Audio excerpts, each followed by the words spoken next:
गोटे पद ना पुआ पदटे गा गोटे पद गाई गाउन ए पुआ कहला सही तू ही परा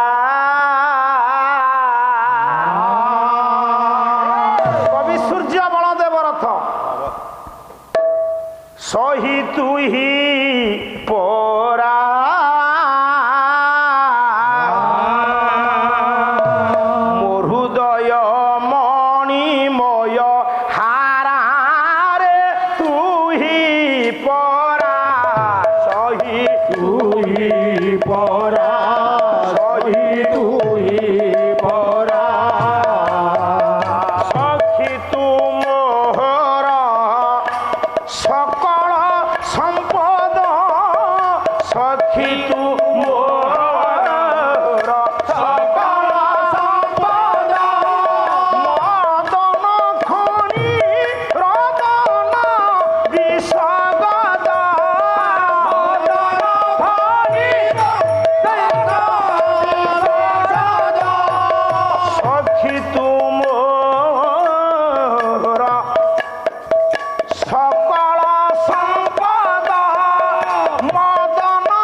थरुटीए प्रीतिदान दे अतृप्त आत्मा को तृप्त कर दियो तुम कौन कहूछ तुम दूर आस तुम जाऊना को फैन तले बस पड़ो कौटी बसवे फैन तले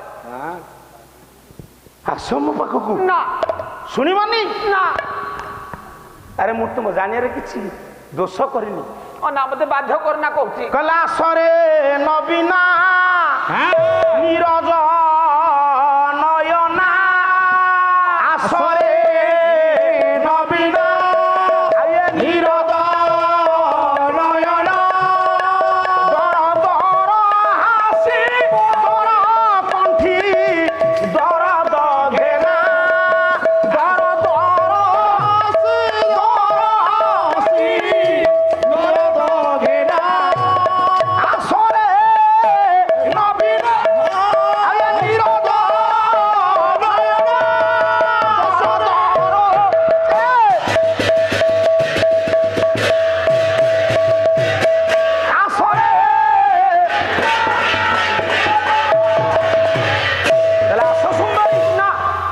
तुम बिना मु बंची पारि भगवान विचार कले कौशल करी या भूलाई विहलित करके सहित प्रीति करदे आपना छा राक्षस मरजु बाबू कला जल बिना कुमुद कहीं बंची मोद जल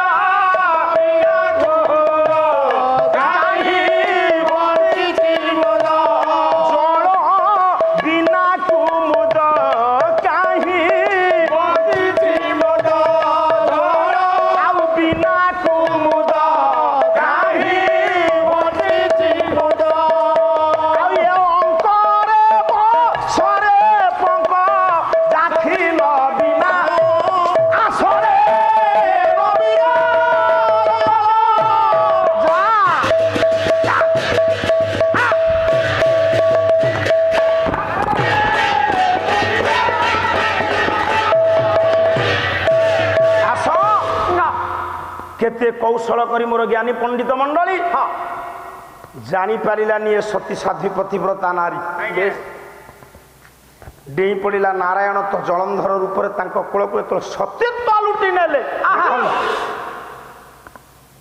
जे पर्यंत बृंदार सतीत्व धन थिला शंकर भगवान किसी क्षति करि पारु नथिले जलंधर महाप्रभु नारायण लुटी चंती तो मुहूर्त शिवंकर त्रिशूलाघात असल जलंधर शिरोटा बृंदा आगे पड़गला बृंदा कहला तो मो स्वामी को कोल बसची ये किए सन्देह जिते उठी जा पछकू चाह दिए देखला जहा कोल बसला से होती शंख चक्र गदा पद्मधारी नारायण हाथ जोड़देला कहला ठाकुरे आपण आपण होती जगतर रक्षक आज आप रक्षक ही भक्षक साधिबे मुझे सेवा करी ठाकुरे आखि लुहरे आपणकर कंज पयर को धौत करी पणत कानी रे मु पोछि देइथिली आपणकर पाद ଯେତିକି ମା ବସିଛ ମୁଁ ସେଇଥିପାଇଁ ଆପଣମାନଙ୍କ ପାଦ ତଳେ ହାତ ଯୋଡ଼େ। ଗୋଟିଏ ମା କେବେ ନିଜ ପାଇଁ ଠାକୁରଙ୍କ ପାଖରେ ଦୀପ ଜାଳି କିଛି ମାଗେ ନା ମା? ପିଲାମାନଙ୍କର ମଙ୍ଗଳ ପାଇଁ ମା ଠାକୁରଙ୍କ ପାଖରେ ପ୍ରାର୍ଥୀ ହୁଏ। ସ୍ୱାମୀର ମଙ୍ଗଳ ପାଇଁ ସ୍ତ୍ରୀ ଭଗବାନଙ୍କୁ ଡାକେ, ନାରାୟଣକୁ ଡାକେ। ନାରୀ ନିଜ ପାଇଁ କିଛି ମାଗେ ନା ଆଜ୍ଞା। ନାରୀ ମମତାମୟୀ, ସ୍ନେହମୟୀ, ନାରୀ ନାରାୟଣୀ। ହଁ, ମୁଁ ମୋ ସ୍ୱାମୀଙ୍କ ମଙ୍ଗଳ ପାଇଁ ଆପଣଙ୍କୁ ପୂଜା କରିଥିଲି କ'ଣ ବିଧବା ହେବି ବୋଲି?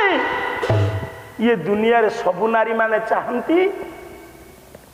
ଅହ୍ୟ ଡେଙ୍ଗୁରା ବାଜୁଥିବ, ମଥାରେ ମଥା ସିନ୍ଦୁର, ହାତରେ ଶଙ୍ଖା ଥିବ, ଖଇ କଉଡ଼ି ବୁଣା ହବ, ସ୍ୱାମୀ କାନ୍ଧରେ ଚାଲିଯିବେ ମଶାଣି ବୁଇକି। କୋଉ ନାରୀ ଚାହେଁ ନା ବିଧବା ହେବା ପାଇଁ? ମୁଁ ଆଜି ଆପଣଙ୍କ ପୂଜା କରିଥିଲି କ'ଣ ବିଧବା ହେବି ବୋଲି? ଗୋଟିଏ ପଦ ମନେ ପଡ଼ିଯାଉଛି।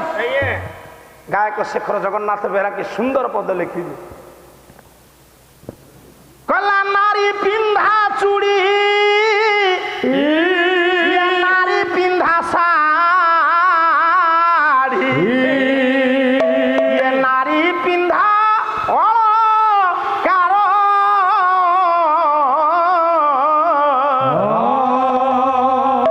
ସ୍ୱାମୀ ଲାଗି ସିନା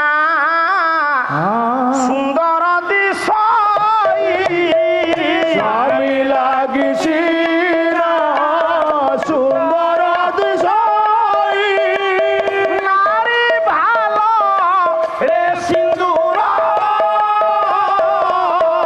ଆଉ ନାରୀ ଭଲ ରେ ସିନ୍ଦୁର,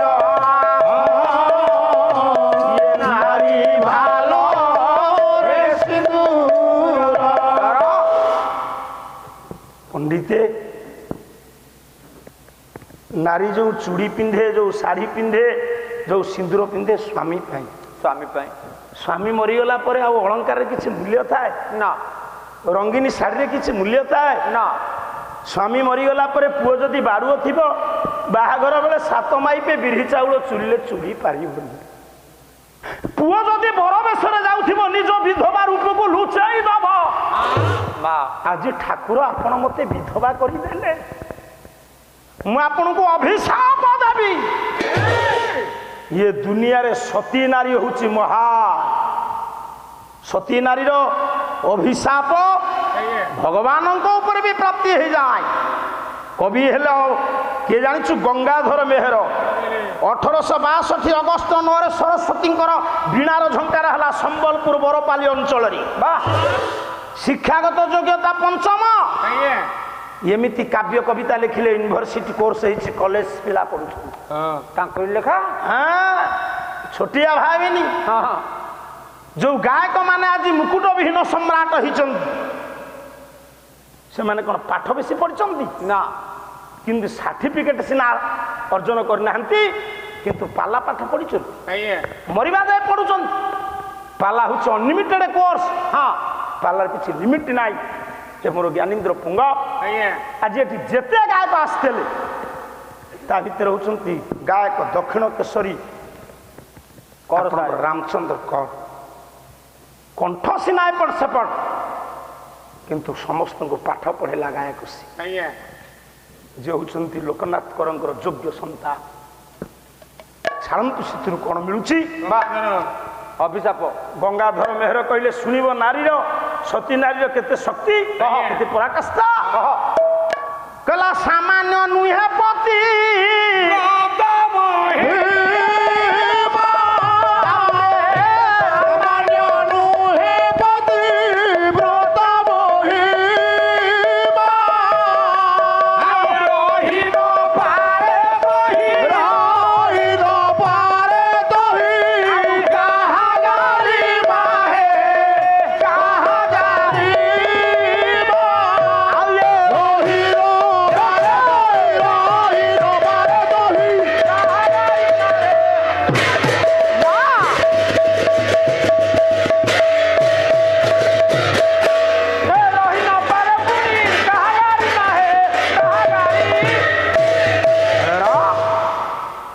ସାମାନ୍ୟ ନୁହେଁ ପତିବ୍ରତା ମହିମା। ଗୋଟେ ପତିବ୍ରତା ନାରୀର ମହିମା ସାମାନ୍ୟ ନୁହେଁ ନା। ତା ପାଖରେ କାରେ ମୋ ଗାରିମା ନାହିଁ। সেদিন গোটে পতিব্রতা নারী 7 দিন 7 রাতি ଅନ୍ଧାର କରିଦେଲା।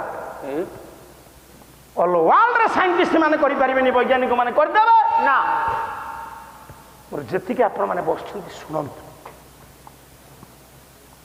ମୁଁ ଯଦି ପ୍ରକୃତରେ ସତୀ ହେଇଥିବି, ମୁଁ ଯଦି ପ୍ରକୃତରେ ମୋ ସ୍ୱାମୀଙ୍କ ବ୍ୟତିରେକ ଆଉ କୌଣସି ପୁରୁଷକୁ ଶୟନ ସ୍ୱପନରେ ଚିନ୍ତା କରିନଥିଲି, ମୁଁ ଆପଣଙ୍କୁ ଅଭିଶାପ ଦଉଛି, ଆପଣ ନାରାୟଣ ହେଲେ ବି ଅଭିଶାପ ପାଇବେ। ଆପଣ ମୋର ସର୍ବନାଶ କରିଦେଇଛନ୍ତି। ମୁଁ ଏଇ ଅଭିଶାପ ଦଉଛି, ପାପ ଆପଣଙ୍କୁ ବଜ୍ରକୀଟ ହେଇକି ଖଣ୍ଡ ଖଣ୍ଡ କରି କାଟିବ, ଆପଣଙ୍କ ଶରୀର ହବ ଗୋଟେ ପର୍ବତ। ନାରାୟଣ ସେ ଅଭିଶାପକୁ ଗ୍ରହଣ କଲେ। ସେଇ ହେଉଛି ଯୋଗ୍ୟ ଦୋଷୀ, ଯେ ଦୋଷକୁ ଶୀଘ୍ର ସ୍ୱୀକାର କରେ। ସେ ହେଉଛି ଯୋଗ୍ୟ ପାପୀ, ଯିଏ ଅନୁତାପ କରେ। ଅନୁତାପ ହେଉଛି ପାପୀର ଶ୍ରେଷ୍ଠ ଦଣ୍ଡ। ଶାରୀରିକ ଦଣ୍ଡ ଠାରୁ ମାନସିକ ଦଣ୍ଡ ବହୁତ ଊର୍ଦ୍ଧ୍ୱରେ।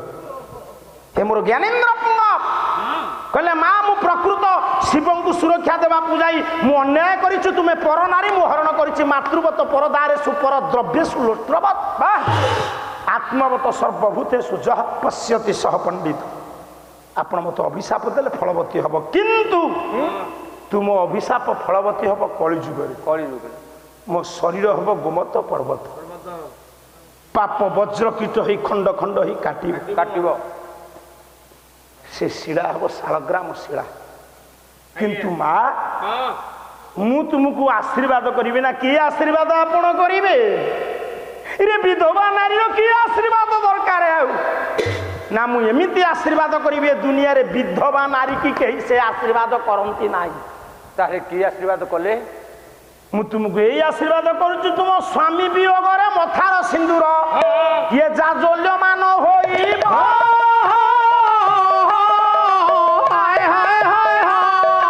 ଦୁଇ ହାତ ଚୁଡ଼ି ବଜ୍ର ପରି ହେବ, ଏ କଥା ନିଶ୍ଚୟ ତୁମ ସ୍ୱାମୀଙ୍କ ବିୟୋଗରେ ତୁମ ମଥାର ସିନ୍ଦୁର ସେମିତି ଝଟକୁଥିବ। ହାତରେ କାଚ ବଜ୍ର ପରି ଟାଣ ହେଇଯିବ। ହସିଲା ବୃନ୍ଦାବତୀ ଗଲା, ଆପଣଙ୍କ ମୁଣ୍ଡ ଠିକ ନାହିଁ। କାହିଁକି ନା? କାହିଁକି ନା ସତୀ ନାରୀର ସ୍ୱାମୀ ମରିଗଲା ପରେ ସିଏ କ'ଣ ବିଧବା ହେବା ପାଇଁ ବଞ୍ଚେ? ନା, ସତୀ ନାରୀ ମରିଯାଆନ୍ତି। ବିଚାର କରନ୍ତୁ ପୁରୁଣା ଯୁଗର କଥା, ପୁରାଣ ଯୁଗର କଥା। ସ୍ୱାମୀ ମରିଗଲା, ସେ ନାରୀ ବିଧବା କ'ଣ ହବ? ବିଧବା ହବନି। କାହିଁକି ବିଧବା ହବନି ପଚାରୁନୁ? ସେ ସେତେବେଳେ ଭତ୍ତା ନଥିଲା, କାହିଁ ବିଧବା ଲାଭ କ'ଣ ପାଇବ? ତା ମାନେ ଭତ୍ତା ପାଇବା ପାଇଁ ବିଧବା ହୁଅନ୍ତି? ଭତ୍ତାଟା କ'ଣ 50 ବର୍ଷ ତଳେ ଥିଲା ନା କ'ଣ? ନା, ନଥିଲା। କପିଳ ଲେଖିଲେ, କପିଳ ରାମାୟଣ ଶୁଣୁ, ସତୀ ନାରୀ ବିଧବା କାହିଁକି ହବ? କପିଳ କହିବେ, କହିଲା ପ୍ରାଣ ପ୍ରିୟ ପ୍ରୟାଗେଷୁ ଇଏ ଦୃଶ୍ୟ ବା ଶ୍ରବଣାନ୍ତରେ କୃତେ ପ୍ରାଣ କଥା ସତୀ ଧର୍ମେ ପ୍ରତିଷ୍ଠିତ। ସତୀ ନାରୀର ସ୍ୱାମୀ ମରିଗଲା ପରେ ଆପଣା ଛାଏଁ ତା ପ୍ରାଣବାୟୁ ଉଡ଼ିଯିବ ମା। ଆଉ ସ୍ୱାମୀ ମଲା ପରେ ସ୍ତ୍ରୀ ମଲେ ତାକୁ କାହିଁ ବିଧବା କରିବେ? ନା, ଗୋଟିଏ ଚିତାରେ 2 ଜଣଙ୍କୁ ଦହନ କରିବେ। ପରବର୍ତ୍ତୀ ସମୟରେ ସ୍ୱାମୀ ମଲା ପରେ ଆଉ ସ୍ତ୍ରୀ ମଲେ ନାହିଁ ନା, ତାଙ୍କୁ ଟାଣିକିରି ନେଇକିରି ନିଆଁରେ ପକେଇବେ। ଜବରଦସ୍ତ ଅଳଙ୍କାର ସବୁ ପିନ୍ଧେଇ ଦେବେ, ଭଲ ଲୁଗା ପିନ୍ଧେଇ ଦେବେ। ସ୍ୱାର୍ଥପର ପୁରୋହିତ ମାନେ କ'ଣ କରିବେ ନା, ମଶାଣି ଅଳ୍ପ ବାଟ ଥବ, ସେ ଅଳଙ୍କାର ସେ ବୋହୁଠୁ କୋଲି ନେବେ। ସେ ଛୋଟ ଛୋଟ ବାଜୁଥବ, ତାକୁ ଜବରଦସ୍ତ ସେ ସ୍ୱାମୀ ଚିତାକୁ ଫୋପାଡ଼ିବେ। এইটা সতীদাহ প্রথা নয়, অসতীদাহ প্রথা। তা স্বামী মলা সে মরি নাই, আর তাকে নেই পকাউছ। স্বামী মলা পরে স্ত্রী মরিগলে তাকে সতী কইব না? ঠিক। তেণু মো স্বামী তো মলে, মু আপনার সহিত কথা হচ্ছি, কথা সরিবা পরে প্রাণবায়ু উড়িଯିବ, মু অগ্নিকে ডেই পড়িবি। বৃন্দাবতী কহিলা, মো পাউঁশ শঙ্খা সিন্দুর পিঁধিব? নারায়ণকে কহিলা। নারায়ণ কহিলে, ঠিক কইছু মা। জলন্ধর বিয়োগ পরে তুম প্রাণবায়ু যেতবে উড়িଯିବ তুম শরীরর হেম নারায়ণ কুহতু তুম স্বামী চিতাগ্নি রে, হ্যাঁ তা না চিতাগ্নি দে, কিন্তু প্রকৃত সে অগ্নির কেউ অগ্নিরে গোটে মনিষ পোড়া হুয়ে জানিছু? অডিয়াশ্রী কাঠে তো চতুর্থীরে অগ্নির না যাহা ବାହାଘର ହୋମରେ ଅଗ୍ନି ନାନ୍ତା ନା ଘର ପ୍ରତିଷ୍ଠା ହେଲେ ଅଗ୍ନି ନାମ ତା ହବ ନା କ୍ରବ୍ୟାକା ନାମ ଅଗ୍ନୟରେ ପୋଡ଼ି ଜାଳି ପାଉଁଶ ସବୁ ଚେଞ୍ଜ ଅଛି ଆଉ ସାଡ଼କୁ ଯାନି ନା ହେ ମୋର ଜ୍ଞାନୀନ୍ଦ୍ର ପୁଙ୍ଗ ନାରାୟଣ କହିଲେ। ତୋରି ପାଉଁଶରୁ ସ୍ୱାମୀ ସହିତ ବିଲୀନ ହେଇଯିବା ପରେ ଅଗ୍ନିରେ ଧ୍ୱଂସ ହେଇଯିବା ପରେ ତୁମର ଚିତା ଭସ୍ମରୁ ଭସ୍ମରୁ ଗୋଟେ ଗଛ ସୃଷ୍ଟି ହବ ମା ତା ନାଁ କଣ ହବ?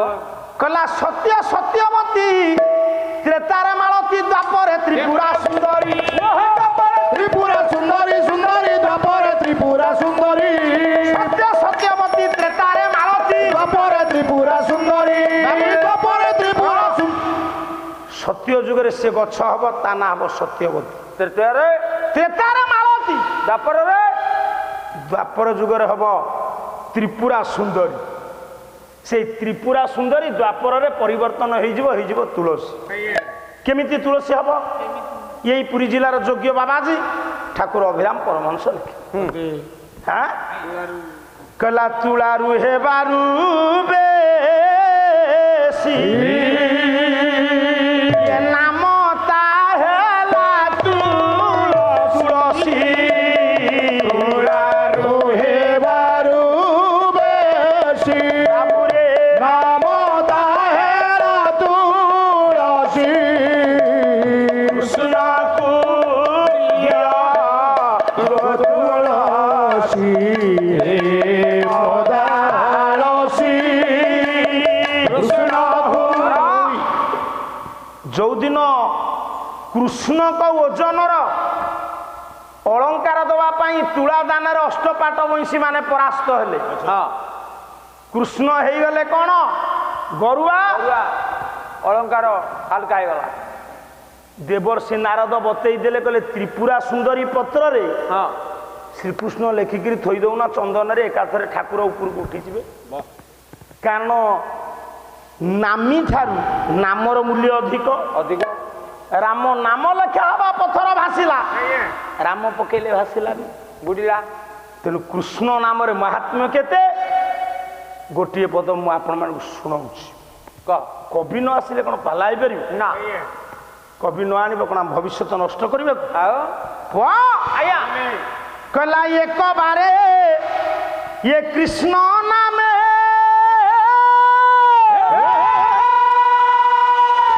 ସତ ପାପ ଇଏ ହରେ ରେ ଏକ ବାରେ ଠାକୁରେ ପାପ ହରେ ଜୀବେର ଶକ୍ତି ନାହିଁ ତତ ପାପ করে রে ଏକ ବାରେ କୃଷ୍ଣ ନାମେ ଯତ ପାପ ହରେ কৃষ্ণ নামে যত পাপ হরে ଜୀବେର ଶକ୍ତି ନାହିଁ ଅଥ ପାପ করে জীবর শক্তি নাই যত পাপ করে ଏକ ବାରେ କୃଷ୍ଣ নামে একবারে কৃষ্ণ নামে একবারে কৃষ্ণ নামে একবারে কৃষ্ণ আমি যত পাপ হরে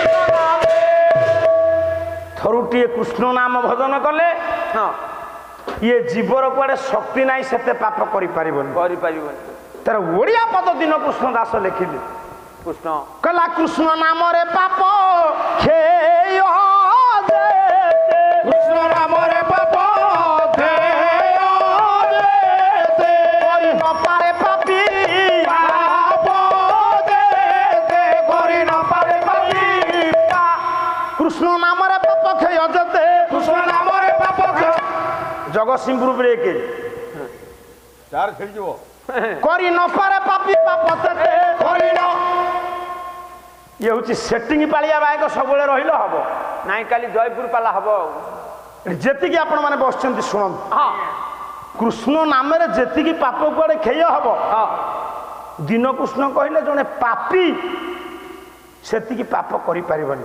ତା ଜୀବନ କାଳ ଭିତରେ ତାହେଲେ ମୁଁ କୃଷ୍ଣ ନାମ ଥରେ ଜପିଦେବି ମଣିଷ ମାରିକି ଟଙ୍କା ରୋଜଗାର କରିବି ହଁ କଣ କଣ ଖରାପ ରହିଲା? ନାଇଁ ଏଁ? କୃଷ୍ଣ ନାମକୁ ଯିଏ ଭାବରେ ପ୍ରେମରେ ବିଶ୍ୱାସରେ ଜପେ ସେ ମଣିଷ ମାରିପାରିବନି ସେ କାହିଁ ମଣିଷ ମାରିବ? ନା ସେ ତ ନମ୍ର ଶାନ୍ତ ଧୀର ହେଇଥିବ। ମୋରି ଭଳିଆ ହେଇଥିବ ସେ। ହେ ମୋର ପଣ୍ଡିତ ମଣ୍ଡଳୀ, ତେଣୁ କରି ସେ କୃଷ୍ଣ ନାମ ଲେଖା ହେଇଥିବାରୁ ଉପରକୁ ଉଠିଗଲେ। ସେଇଠି ଲେଖିଲେ ଅଭିରାମ ତୁଳାରୁ ହେବାରୁ ବେଶୀ ନାମଟା ହେଲା ତୁଳସୀ। ବୋଲା ସଂକୀର୍ଣ୍ଣ ଡଇବି ହୁଏ ମୋର ଭଗ ଦୁଆର ହେ ମୋର ଭଗ ଦୁଆର ହେ ମୋର ଭଗ ଦୁଆର ସାମର୍ଥ୍ୟ ଦିଅ ଏ ସନ୍ତାନ ଗର୍ଭୁ ହେବ ବାହାର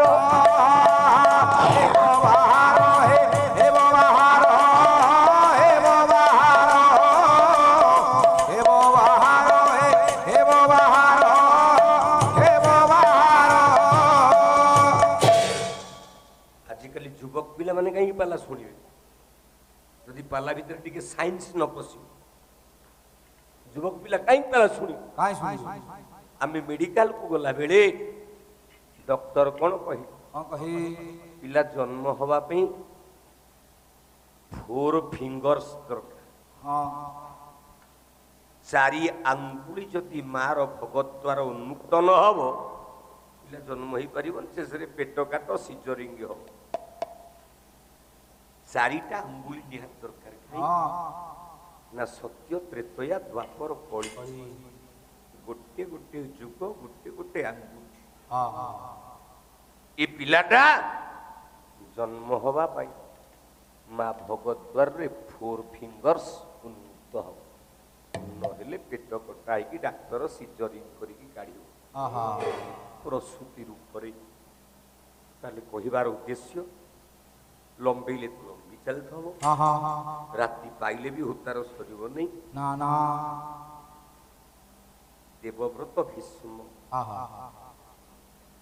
କହିଲା ମୁଁ ଗଙ୍ଗା ତନୟ, ମୋ ମା ହଉଛି ଗଙ୍ଗା। ମୋ ମା ମତେ ଫୋପାଡ଼ି ଦେଇକି ଚାଲି ଯାଇଛି। ଫୁଲ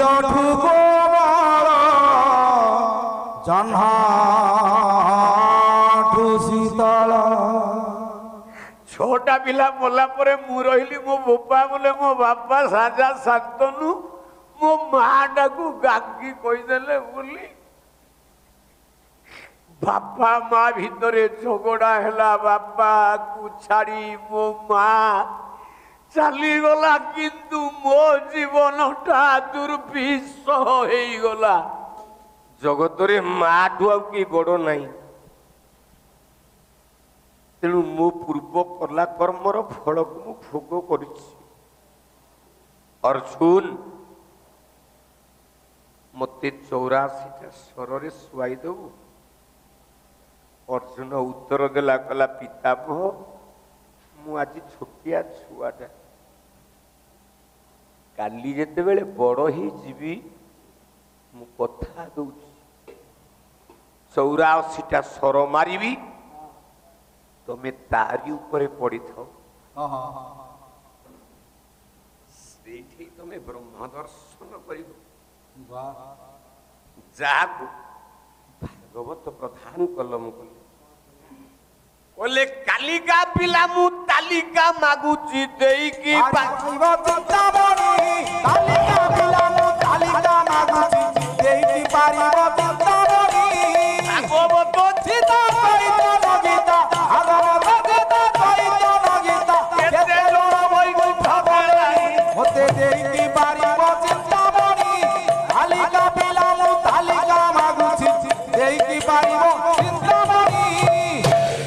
ତମେ ପାର୍ଥକୁ କହିଲ ଭାଗବତ ଗୀତା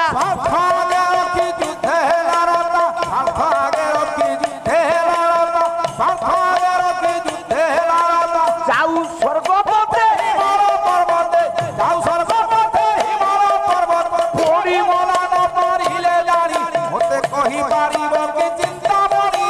କାଲିକା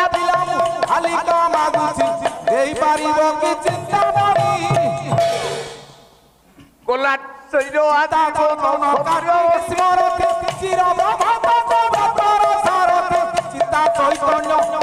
ଭୀଷ୍ମରଥୀ ଚିର ବ୍ରହ୍ମ ସାରଥୀ ଦୌରାବତୀ ଶୋଇ ଜୀବନ ଯାଇଛି ମୁଖେ ପଡୁଥିଲା ଗଙ୍ଗା ପାଣି କହିପାରିବ କି ଚିନ୍ତାମଣି କାଲିକା ପିଲା ମୁଁ କାଲିକା ମାଗୁଛି କହିପାରିବ କି ଚିନ୍ତାମଣି ଦେଖନ୍ତୁ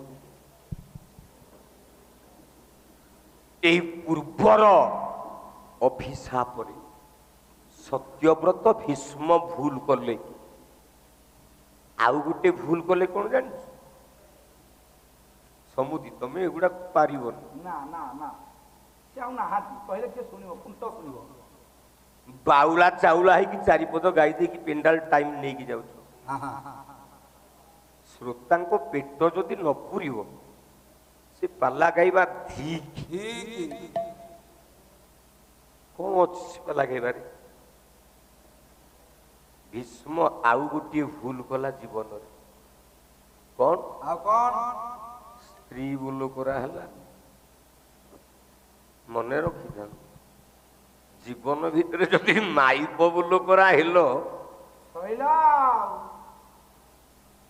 ତମ ଜୀବନ ଗଲା ଗଲା ଗଲା କାହିଁକି ମା ବୋଲ କରାହ ମା କଥା ମାନ କିନ୍ତୁ ମାଇପ କଥା ମାନ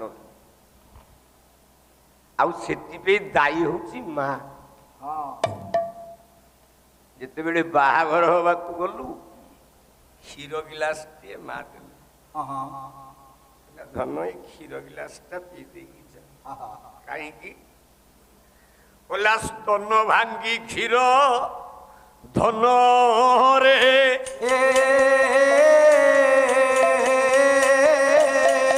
ପରା ଦେଇଛି ତୋତେ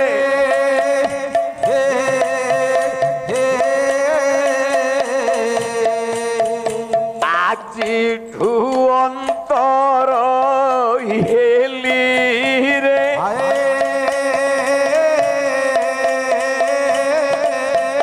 କୁଳବଧୂ ସଙ୍ଗତେ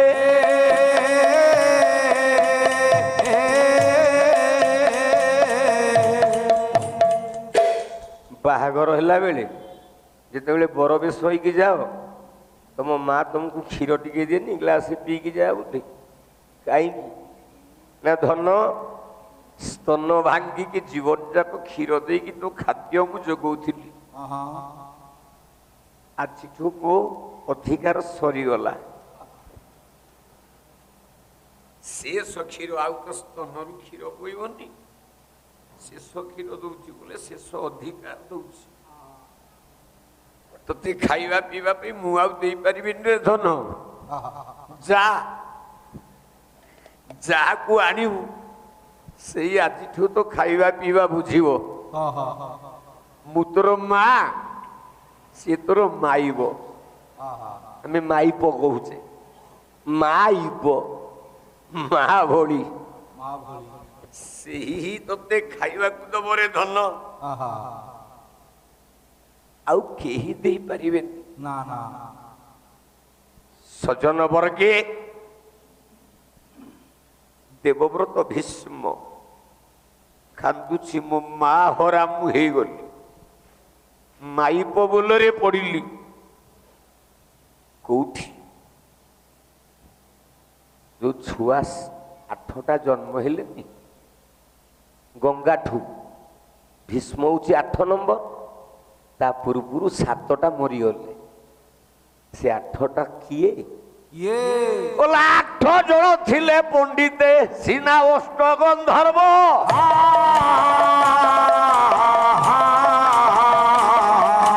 ହାରିଯା ବୋଲରେ ପରିଣ ଆମେ ମରିଲେ ସରବ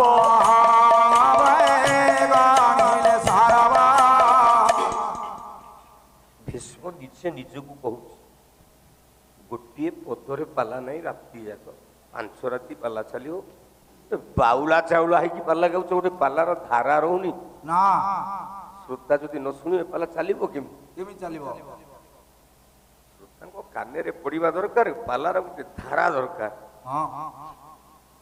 ପାଲା କେମିତି ହବ ଏ 8 ଭୀଷ୍ମ କହୁଛନ୍ତି ଅର୍ଜୁନ ଏ 8ଟା ଯାକ ଥିଲେ 8 ଗନ୍ଧର୍ବ ପୂର୍ବ ଜନ୍ମରେ। ହଁ 8ଟା ସ୍ତ୍ରୀ ସେମାନଙ୍କୁ ସାଙ୍ଗରେ ନେଇକି ଯାଇଛନ୍ତି ଗୋଟେ ପିକନିକ କି। ବାଃ ବାଃ ଏଇଥିପାଇଁ ମୋ ଭାରିଜାର ମୋର ପଡୁନି ବାପା। ମାନେ ଏ ମା ମୋ ସ୍ତ୍ରୀର ମୋର ପଡୁନି। ଡେଲି ବାଡିଆ ବାଡିଆ ସେ ଶାନ୍ତନୁ ପାହାର ଏ ଚପଲ ପାହାର ସେ କହୁଛି କେତେ ବର୍ଷ ହେଲା ଆସିଲିଣି, ମତେ ଦିନେ ତ ପିକନିକ କୁଆଡେ ବୁଲେଇ ନଉନ। ନା ମୁଁ କହିଲି ଆଲୋ ପାଲା ଗାଇ ଗାଇ ତ ମୋ ଜୀବନ ଯାଉଛି, ରାତିକେ 2ଟା 3ଟା ପାଲା, ଓଡ଼ିଶା ତ ମତେ ଛାଡୁନି, ମୁଁ କଣ କରିବି? ମୋର କଣ ଇଚ୍ଛା ଅଛି ନା ମୁଁ ଧନ ଲୋଭରେ ପାଲା ଗାଇ ଯାଉଛି? ମୋର ଧନ କଣ ହବ? କିନ୍ତୁ ମତେ ଓଡ଼ିଶା ଛାଡୁନି। ନା ମନ କଣ ହବ? ଏ ପଇସା ଗୁଡାକ ପାଇଛନ୍ତି ଏରା ସବୁ ଆମକୁ ଦେଇଦେବେ କିଛି ସେ କିଛି ଦେବେ। ହଁ ହଁ ଆଉ ତୋ ଘରେ ମୁଁ ଯାଇକି ରହିବି ଆଉ। ହଁ ହଁ ଆମେ ତ ଗେରୁ ମୁଣ୍ଡି ଘରେ ରହିବ। ଆଉ ସବୁ ଯାକ ଧନ ନେଇଯିବୁ ପୁରା। ଇଏ ଜାଣିନ ଇଏ ଜଣେ ରାଣ୍ଡୁଆ ଗାୟକ। ଚୁପ୍ କହୁ ସଜନ,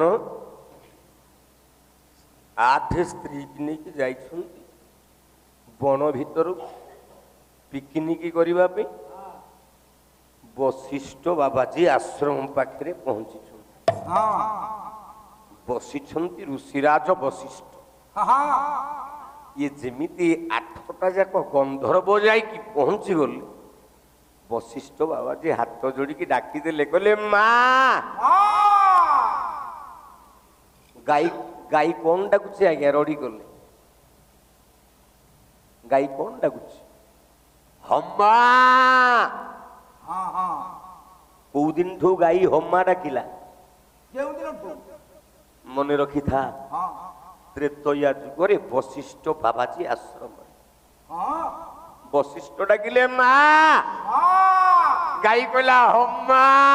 ହଁ ହଁ ମା, ମୁଁ ତ ମା କହ। ନା ଏମାନେ ଯୋଉ ଆସୁଛନ୍ତି କଣ ଖାଇବେ ପିଇବେ?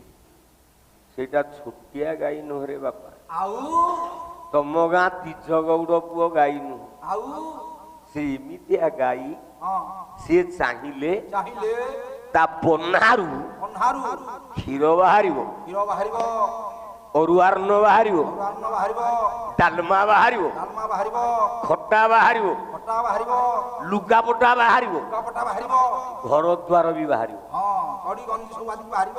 ହଁ ବାହାରିବ। ପୁଆଲୋ କି ଭଳିଆ ଗାଈ!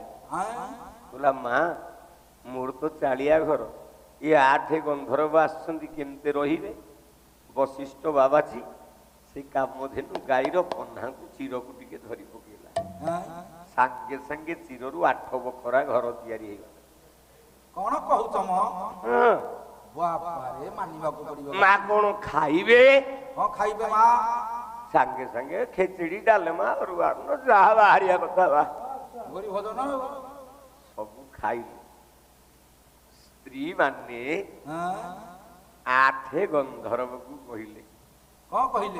କହିଲେ ସ୍ୱାମୀ, ସ୍ୱାମୀ ଏ ଗାଈଟାକୁ ଆମେ ସାଙ୍ଗରେ ନବା। ନବା ବଶିଷ୍ଠ ବାବାଜୀ ବସୁଛନ୍ତି, ଗାଈଟାକୁ ଜବରଦସ୍ତ ଭିଡ଼ିକି 8 ଗନ୍ଧର୍ବ ନେଇକି ଗଲେ। ଗଲେ 8 ସ୍ତ୍ରୀ ଆଗରେ, ହଁ 8 ଗନ୍ଧର୍ବ ପଛରେ। ହଁ କିନ୍ତୁ ଗାଈ ବେକରେ ବଘାଉଲେ ଦଉଡ଼ି ଲଗେଇକି ଭିଡ଼ିକି ନେଲା ଗୋଟେ ଗନ୍ଧର୍ବ। ହଁ ସେଇ ଗନ୍ଧର୍ବଟା ହଉଛି ଦେବବ୍ରତ ଭୀଷ୍ମ।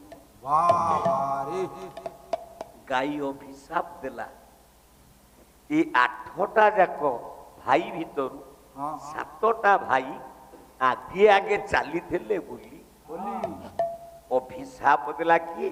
ନା ନନ୍ଦିନୀ ଗାଈ ସହିତ ବଶିଷ୍ଠ ବାବାଜୀ। ଗଲା ଭାରି ଯା ବୋଲରେ হে ପଡ଼ିଲ ଆରେ ରେ କୁଳାଙ୍ଗାର।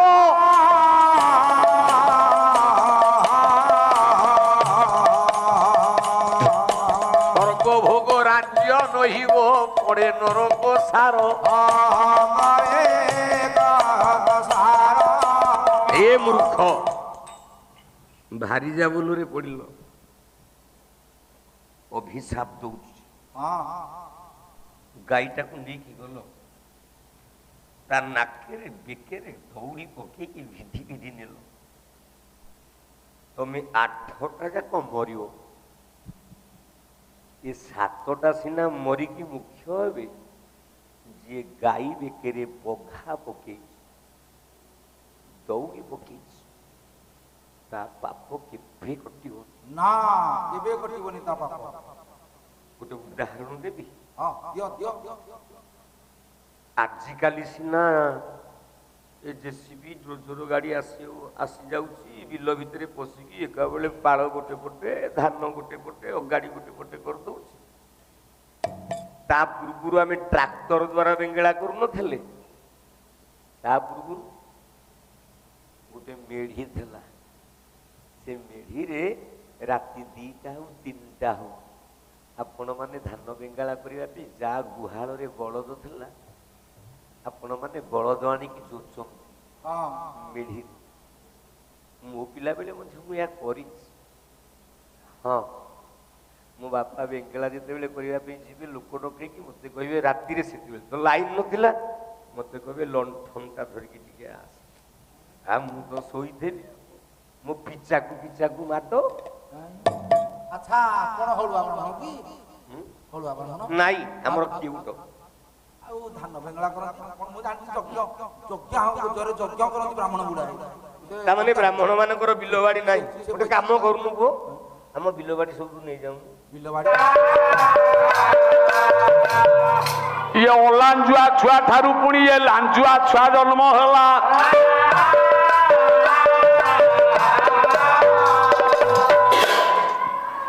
ସମୁଦି ପାଠଟା କେତେ ଗଭୀରରେ, ଛୋଟ ପିଲାଟିଏ ହଉ ବରଂ ବଡ ପ୍ରଶ୍ନଟିଏ ପଚାରିଛି। ହନୁମାନର ମା କିଏ? ଅଞ୍ଜନା। ହନୁମାନଙ୍କର ବାପା କିଏ? ସେ 16-18 କଥା ଛାଡେ, ମୁଁ ଆପଣ ମାନଙ୍କୁ ବୁଝେଇବି। ଜୋଇଁ ଯାଇଥିଲା ଶ୍ୱଶୁର ଘରକୁ, ବସିଗଲା ଶାଶୁ କୋଳେ, ଶଳା ଦଣ୍ଡବତ ହୋଇ ପଚାରିଲା, ବାପା ତୁମ୍ଭେ କେତେବେଳେ? ଏ ଛାନ୍ଦର ମୁଁ ଅର୍ଥ କରିବି। ଆଉ 5 ଆଙ୍ଗୁଠି 4 ଜଳା, ପୁଅର ଭିଣେଇ ବାପର ଶଳା। ସେ ଲୋକଟି କିଏ? ସବୁ ମା ଶେଷ ପର୍ଯ୍ୟନ୍ତ ବସିକି ଶୁଣ। ହନୁମାନର ଲାଞ୍ଜ କୋଉଠୁ ଆଇଲା? ହନୁମାନଙ୍କ ବାପା କିଏ? 3ଟା ପୁରାଣ। ପ୍ରଥମ ତୁଳସୀ ଦାସ କହିଲେ ହନୁମାନଙ୍କ ବାପା ହଉଛନ୍ତି ଶିବ। କେମିତି ଆଜ୍ଞା? ଶଙ୍କର ସୁବନ। ସନ୍ଥ ତୁଳସୀ ଦାସ। ଶଙ୍କର ସୁବନ କେଶରୀ ନନ୍ଦନ, ତେଜ ପ୍ରତାପ ମହାଜଗବନ୍ଦନ।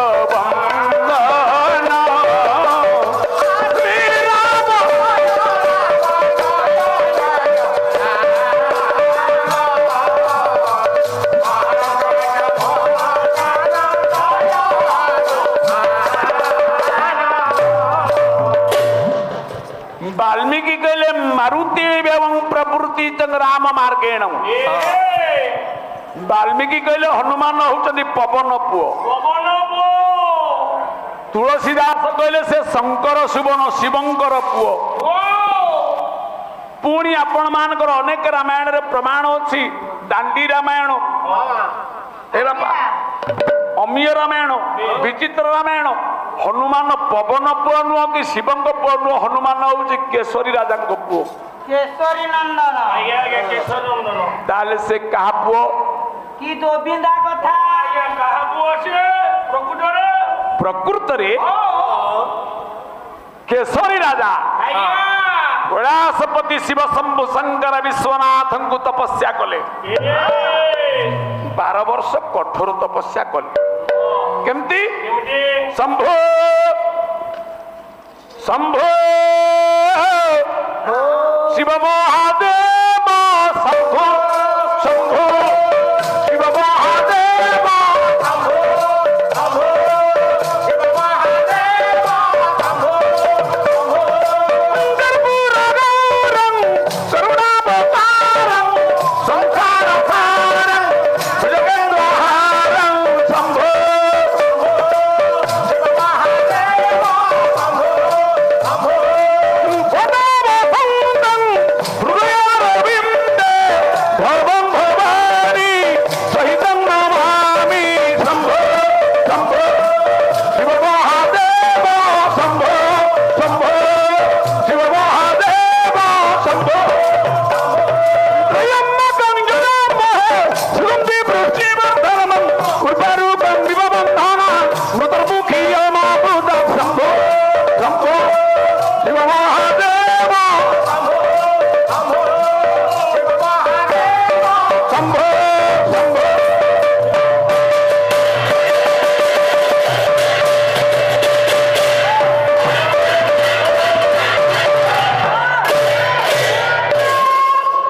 ରାଜା କେଶରୀ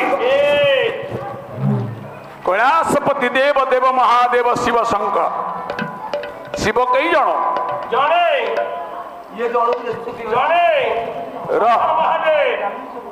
ମା ଶିବ କିଏ?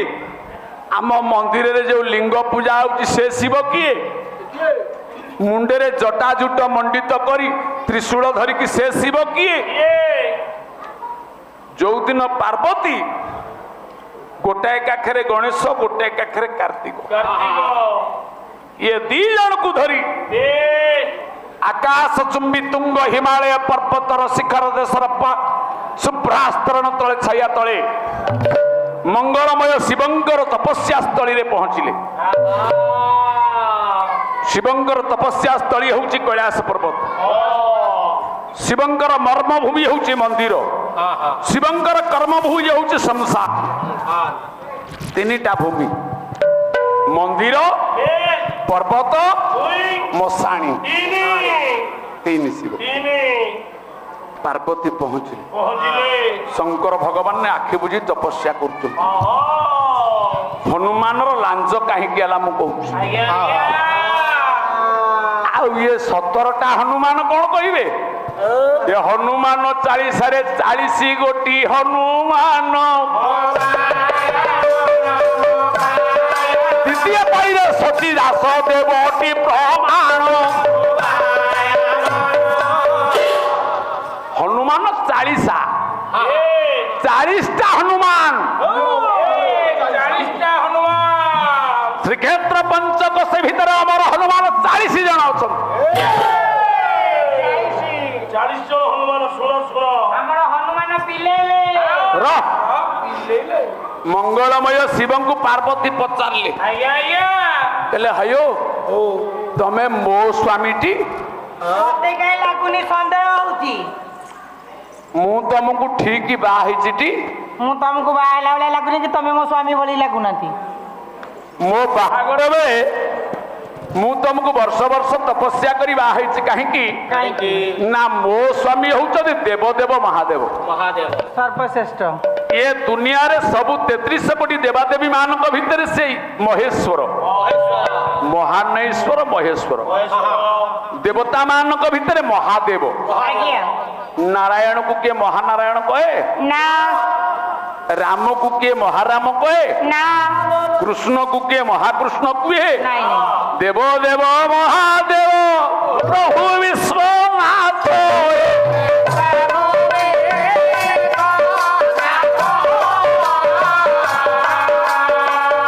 ଭକ୍ତ ଜନ ମାନସିକ କର ପୂର୍ଣ୍ଣ ରଥ।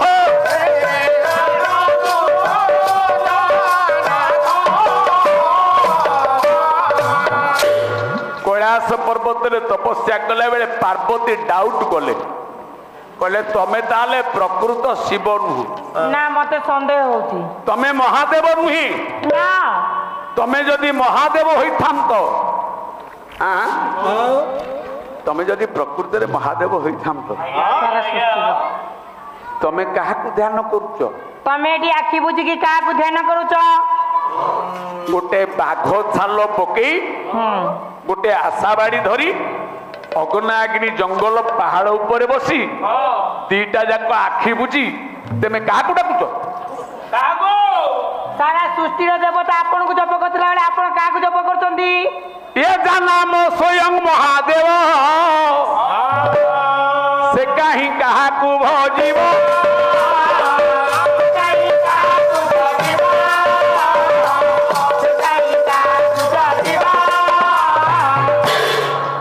ତମକୁ ବାହା ହେଇ ମୋ ଜୀବନ ବୃଥା ହେଇଗଲା। ମୋ ଜୀବନଟା ପୁରା ମାଟି ହେଇଗଲା। ମୁଁ ଭାବିଥିଲି ମୋ ସ୍ୱାମୀ ମହାଦେବ। ହଁ। ବାହାଘର ପୂର୍ବରୁ ଗୋଟେ ଝିଅର ମଧ୍ୟସ୍ଥି ବାହାଘର ପକେଇଦେଲା। କହିଲା ଜୋଇଁ ଚାକିରି କରିଛି କଲିକତା କୋଉଥିରେ? PhD ରେ, ମାନେ ପାଣି ସଂସ୍ଥାରେ ଚାକିରି କରିଛି। ପାଣି ବିଭାଗ। ଝିଅ ବାହାଘର ସରିଗଲା, ଡିମାଣ୍ଡ ଲକ୍ଷେ ଟଙ୍କା ଛିଡ଼ିଗଲା। ବାହାଘର ସରିଲା, ଚତୁର୍ଥୀ ସରିଲା, ସପ୍ତମଙ୍ଗଳା ସରିଲା। ପୁଅ ଗଲା ଚାକିରି କି ଆର ବର୍ଷ ଆସିଲା। ସପ୍ତମଙ୍ଗଳା ଦିନ ପୁଅ କାନ୍ଧରେ କଳା କଳା ବିଣ୍ଡି ହେଇଛି। ସାରେ ପିଣ୍ଡି କାଇଁ ହେଇଯାଇଛି? ଝିଅ ପଚାରିଲା କହିଲା ତମ କାନ୍ଧରେ କଣ ଏଡେ ବଡ ବିଣ୍ଡି? ତମର ଏଇଟା କଣ ହେଇଛି? ହାତ ମାରିଲା। ପୁଅ କହିଲା ନାଇଁ କିଛି ନାହିଁ, ମୁଁ ପିଲା ବେଳେ ବଲ ଖେଳୁଥିଲି ଖରାପ ହେଇଯାଇଛି ଠିକ କାନ୍ଧ। ବଲ ଏଠି କେମିତି ଖେଳିଲା? ପଡି ଯାଇଥିଲା। 2 ବର୍ଷ ପରେ ପିଲାଟିଏ ଜନ୍ମ ହେଇଗଲାଣି।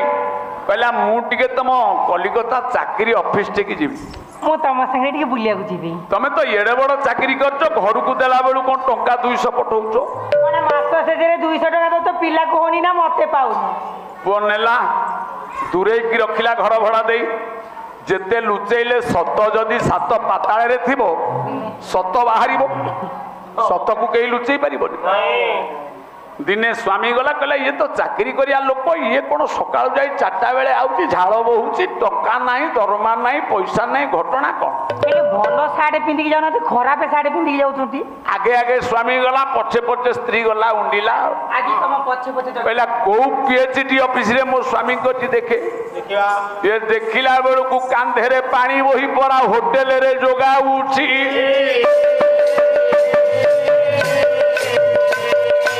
ଅଜାଗା ଘା ଦେଖି ହବ ନାହିଁ, ଅନ୍ତରେ ପରା କାନ୍ଦୁଛି।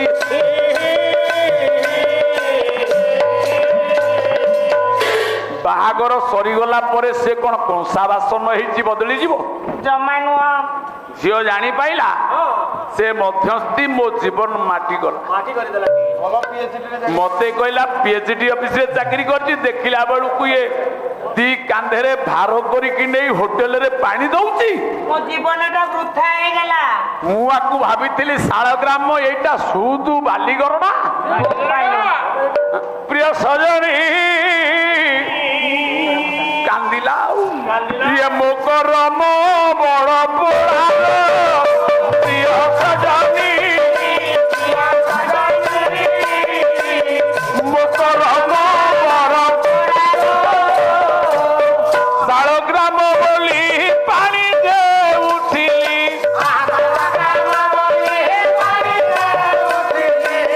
ନିହାତି ବାଲିଗରଣା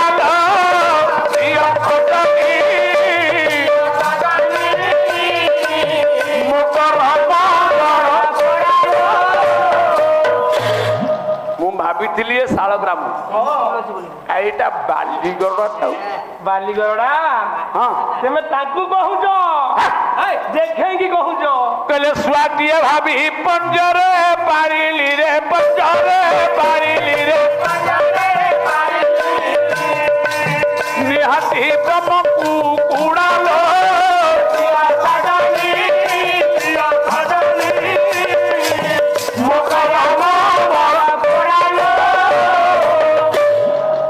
କହିଲା ମୁଁ ଭାବିଥିଲି ଏଇଟା ଗୋଟେ ଶୁଆ, ପଞ୍ଜୁରୀରେ ରଖିଲେ କ୍ଷୀର ଭାତ ଦେଇକି ରାମ ନାମ ଶିଖେଇଲେ ମୁଁ ସକାଳୁ ଉଠିଲା ବେଳକୁ ରାମ ନାମ କହିବ। ମୋ କର୍ମ ଏମିତି ପୋଡ଼ା। এইটা বড় কুকুড়াটা বলি মু জানিনি। ହେଲେ ଏଇଟା ବଣ କୁକୁଡ଼ା ବୋଲି ମୁଁ ଜାଣିନି ଲୋ। মু কহুনি, ନାଇଁ ତମ ପାଟି କହୁଛି। পার্বতী কইলে। ପାର୍ବତୀ କହିଲେ শিব মন্দিরে ব্রাহ্মণ মানে যেতেবেলে অভিষেক করନ୍ତି ଆଜ୍ଞା এই শ্লোকটাକୁ গান। କଣ ସେଇଟା? ସେ ଶ୍ଲୋକଟା କଣ କହିଲେ, ଧ୍ୟାୟେ ନିତ୍ୟଂ ମହେଶଂ ରଜତଗିରି ନିଭାଃ ଚାରୁ ଚନ୍ଦ୍ରାବତାସ ରତ୍ନାଙ୍ଗର ଭୋଜନାଙ୍ଗଂ ପରଶମୃଗ ଭରାର ଭୀତି ହସ୍ତଂ ପ୍ରସନ୍ନ। ଧ୍ୟାୟେ ନିତ୍ୟ, ଏ ଶ୍ଲୋକର ଅର୍ଥ କଣ? ଧ୍ୟାୟ ମାନେ ଧ୍ୟାନ କରିବା, ନିତ୍ୟ ମାନେ ସବୁଦିନ। ଧ୍ୟାୟ ନିତ୍ୟଂ ମହେଶଂ ରଜତଗିରି ନିଭଂ। ହେ ମହେଶ୍ୱର, ହେ ମହାଦେବ, ରଜତ କହିଲେ ରୂପା, ପର୍ବତ କହିଲେ ପାହାଡ଼, ଇଏ ରୂପା ପାହାଡ଼ ଭଳିଆ ସୌନ୍ଦର୍ଯ୍ୟମୟ ଗଙ୍ଗା ହିମାଳୟରେ ଆପଣ କାହାକୁ ବସି ଧ୍ୟାନ କରୁଛନ୍ତି? ଆପଣ ମତେ ଏତିକି ବୁଝାନ୍ତୁ, ସ୍ୱର୍ଗ ମର୍ତ୍ତ୍ୟ ପାତାଳ ତିନିପୁର ଦେବତା ମାନେ ଆପଣଙ୍କୁ ଜପ କରୁଥିଲା ବେଳେ ଆପଣ କାହାକୁ ଜପ କରୁଛନ୍ତି? ଇଏ ଯୋଗେଶ୍ୱର ହସି ଦେଲେ ମନ ମାଳିରେ ଜାନୁକୁ ସେ ବସାଇଲେ ଶୁଣ ଶୁଣ ଯୋଗ ମାଇଆ ଯାହା ଇଏ ବ୍ରହ୍ମାଣ୍ଡ ଗାଇଆ ପାର୍ବତୀ କି ଶିବ ନେଇ ଜଙ୍ଘ ଉପରେ ବସେଇ ଦେଲେ କହିଲେ ସଖୀ ସଖୀ ଏ, ସଖୀ ଆମର ତମ ଜଙ୍ଗ ଉପରେ ବସିବ ନେଲା ଜବାବ।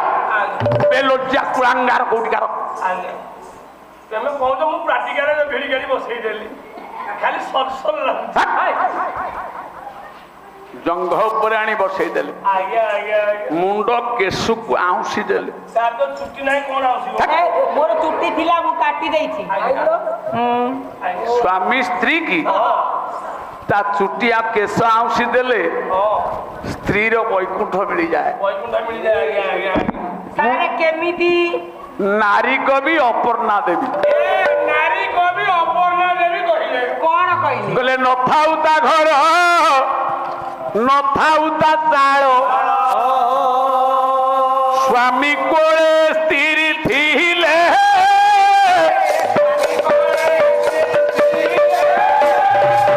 ତୁହି ମୋ ଜୀବନ କହି ଦେଇଥାରେ ତୁହି ମୋ ଜୀବନ ମୁଣ୍ଡକୁ ଆଉଁସି ଦେଲେ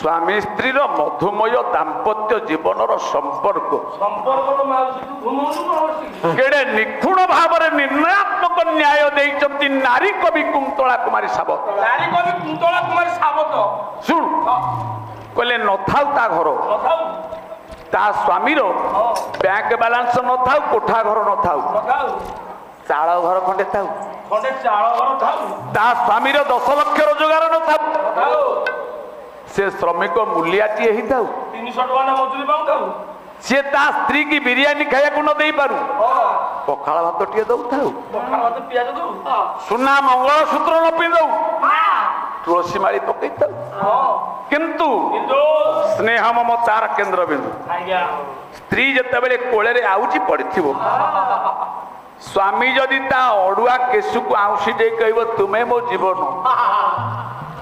ଆପଣଙ୍କର ଦାମିକିଆ କୋଠା ଘରେ 10 ଲକ୍ଷ ଟଙ୍କାର ବେଡ୍ ପଡିଛି ଟଙ୍କା ବେଳରେ ରୂପା ପଲଙ୍କ କିଣି ଦେଇ ପାରିବେ ହେଲେ ଟଙ୍କା ଦେଇ ଆଖି କି ନିଦ କିଣି ନ ପାରିବ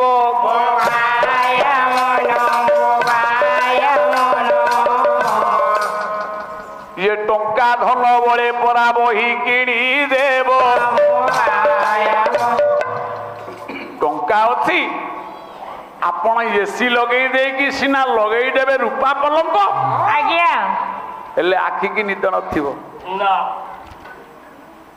ବୋହୂକୁ ଶ୍ୱଶୁର LIC କରି ଗାଡି ଚଢେଇ ମାରିଦେଇ କେସ୍ ଲାଗିଥିବ ଆଉ କମ କହିଲା ପଇସା ଶାଶୁକୁ ରୋଗ ହେଇଥିବ ସ୍ୱାମୀ ସ୍ତ୍ରୀ ଥିଲେ ମଧ୍ୟ ଆଉ ଗୋଟେ ପର ନାରୀ ସାଙ୍ଗରେ ରାତିରେ ବିୟର ବାରରେ ବୁଲୁଥିବ ବିୟର ବାରେ ବୁଲୁଥିବ ତମ ଘରେ ପଲଙ୍କ ଥାଉ ପଲଙ୍କ ଥାଉ କେଳା ପୁଅ ଗଛ ମୂଳେ ଚାଞ୍ଚେରା ପକେଇ ଶୋଇଥିବ କିନ୍ତୁ ଏକ ପତ୍ନୀ ବ୍ରତ ଆଜ୍ଞା ଆଜ୍ଞା ସେ ସ୍ୱାମୀ ତା ସ୍ତ୍ରୀ କି ଛାଡ଼ିଦେଲେ ଅନ୍ୟ ଝିଅ ବୋହୂ ମାନଙ୍କୁ ମା ଭଳିଆ ଦେଖିବ ଆଜ୍ଞା ହେ ଶୁଣ ନିଜ ସ୍ତ୍ରୀ କି ଛାଡ଼ିଲେ ଜଗତରେ ଯେତେ ଝିଅ ବୋହୂ ମାନ ସମସ୍ତେ ଯା ଦେବୀ ମାତୃ ସର୍ବଭୂତେଷୁ ମାତୃରୂପେଣ ସଂସ୍ଥିତା